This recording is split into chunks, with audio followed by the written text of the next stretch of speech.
you. You're like real. I'm so stoked.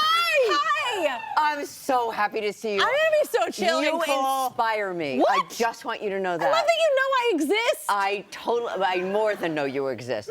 No, the reason I'm saying that is because you are an incredible human being, and I really admire that. Aside from all your talent and all the other stuff you do, you're a great mom, and you're just a really incredible person. You. So I just wanted to say that. Thankful for the compliments, and I'm very excited too. I'm gonna be so cool though, so chill. I'm not gonna scare you off. I'm gonna start though. These are The Punisher, The Terror. These are all. I love the titles. I haven't seen that clip This is a before. chapter. I just saw that clip just Oh my now. God, it's I have not seen so that clip. good. I didn't know what it looked like, and I was like, I don't look so good. You look incredible. I know, isn't it great? Oh my I know, God. I was yeah. like, that's so intense. It's like, and you're so gifted. Anyway, okay. Thank you. I'm gonna start with The Terror. It's an anthology series, Okay, right? go. Yeah. Okay, explain that for everybody that hasn't seen. If you've ever watched AMC's The Terror anthology prior to this, this is the next installment, and it's taken from a novel by an incredible novelist who's a New York Times bestselling author, Victor LaValle, and Victor wrote this book called The Devil in Silver. And then a whole group of people got together. AMC and Ridley Scott's people got together, and they decided to make this into the next installment of The Terror. So it was AMC, Ridley Scott, my friend David Zucker, and one of the reasons that I really wanted to do it is that it's also about our culture and the context of our culture right now and how we treat other people and how we treat people who have mental challenges and people who are just thrown into this place, which is what they call a psychiatric place. Yeah. But it's actually something else. There's a quota that these people that throw these people into this place have to get. So I wanted to talk about that. I want to talk about our healthcare system, which I know a lot of people are really struggling with in our country right now. And also people have mental challenges around the world. And also the other thing that I thought was really important is that this woman, this character that I play, she is a woman who was taken by her husband because he didn't like her mood swings and her artistic creativity. And he said, I can't take it, and I'm going to put you in this place. And he never came back for her. And so it's really, and she is resilient, and she is fierce, and she's sort of the welcoming crew of the, and she's the one who invites everybody to kind of be her friend, but that's because she needs everybody else so much. Yeah. But then there's a progression of something that happens that I can't tell you yet, and I'm sorry. Dude, the best tease was the scene we just showed. I was like, who is he? You were like, now he sees. Oh my God. Right? Yeah. And this is a psychological thriller. Yeah. When you watch this, you start to realize that we as human beings, in this human condition that we all live in, is that we are more resilient and more powerful than we know. Yeah. And as women, I think we are more powerful than we know. Yeah. And we always find a way. Don't we? Sun's gonna rise. Yep. Yeah. No. Yeah. Right. Yeah. I just quoted my own song. I just realized I just quoted my own song. This might be the biggest Tool moment I've had in my career, but I just meant that the sun is gonna rise again, and it's for sure a song. Sorry. We are back with Judith Light. Give it up, y'all. You can see her now in The Punisher, One Last Kill on Disney Plus, and The Terror, Devil in Silver on AMC Plus and Shudder. So tell us a little about The Punisher. What can you say? I love Jon Bernthal. That's what I can say.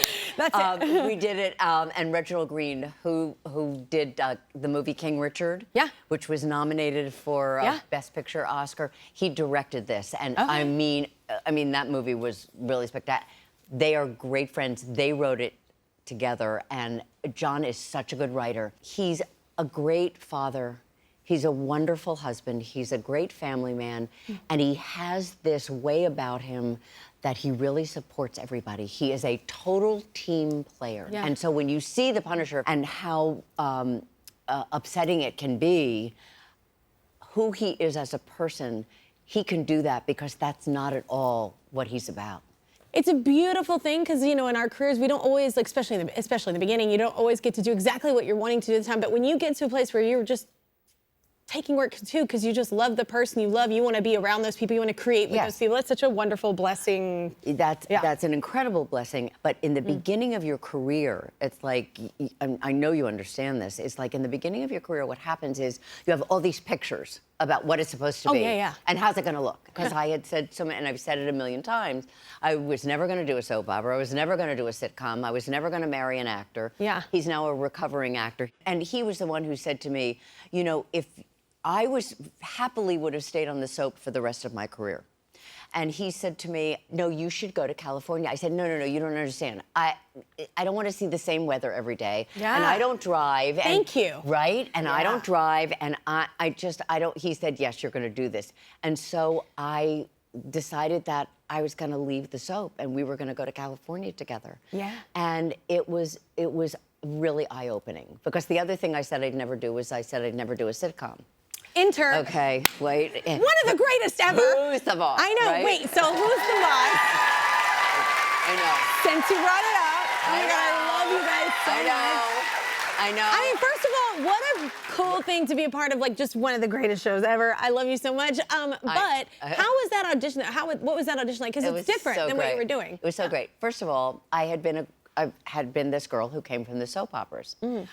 And so I went in and I read for the producers, and I read one scene, and then they said, could you read another scene? And I said, yes, and can I read another scene and another scene? And I ended up reading the whole script for them. And then they said, there were 3 shows that I was up for at ABC at the time. And Command Dance, charade. Yes, okay. And yes. You're like, which one shall I pick? You ever heard of Command 5? Good. Anyway, have you? And I picked the right one. No, I didn't pick. It was called You're the Boss at the time. I didn't pick that one. What? I picked another one which was called Staff of Life. And I picked it because I thought it was like a sign that I was supposed to do this because it was about a bunch of soap opera writers. So I thought, I'll pick Staff of Life. This is where the universe comes in and says, no. So I had done an audition with Tony. And there was a wonderful director named Bill Persky. And we did the audition together, and he said, that's the chemistry. He said, that's it. That's where the show lives. And so I hadn't picked that. I hadn't put it in first place. But all the executives at ABC had seen the audition. And they said, no, we're not putting her in Staff of Life. We're putting her in You're the Boss. And that's You're the Boss. Such a different title. I know. Why? Because I don't know why, but I can tell you that when they called Who's the Boss, it was great because every week it was always the question. It was always, who is the boss That's this week? what's funny about it. It could be the kids. I mean, it's like, why couldn't it be the kids? Or it was, you know. Sometimes it does feel like the children run the households. Would that be true for you? Not most days. They'd tell you that too. But every once in a while, I get weak. Anyway. But segue. No segue, but let's talk about it. It's Pride Month. It's Pride Month right now. And you've been involved and been an ally since the 80s. So what inspired you to get involved? I was losing my friends.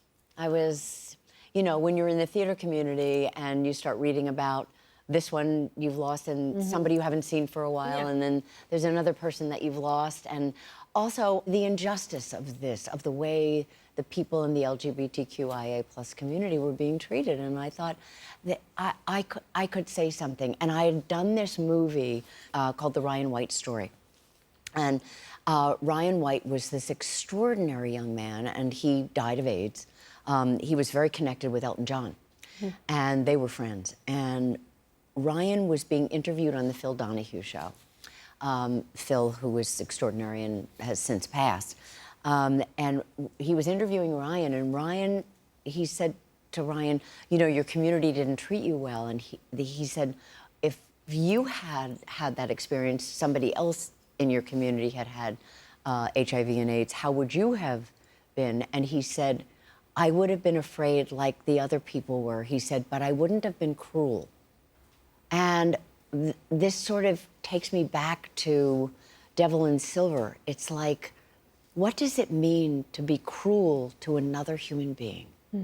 How do you live with that? How do you live with yourself? So for me and for my husband, we felt it was really important to be, to stand up and be a voice. We have such grace within us. We have such power and such potential and possibility and such beauty.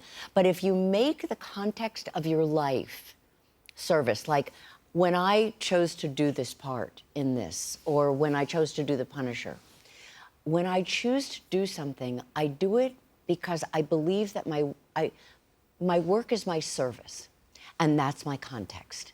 Can I show you a character that you may not have seen before? And have you look at something, or can we have this conversation, this dialogue, and really say, wait a minute, I want to look at something differently than I've ever looked at something before. Thank you. Thank you for being here. I'm such a fan. We love you. I've been so excited. Be sure to catch Judith in The Punisher, One Last Kill on Disney Plus, and The Terror, Devil in Silver on AMC Plus and Shudder.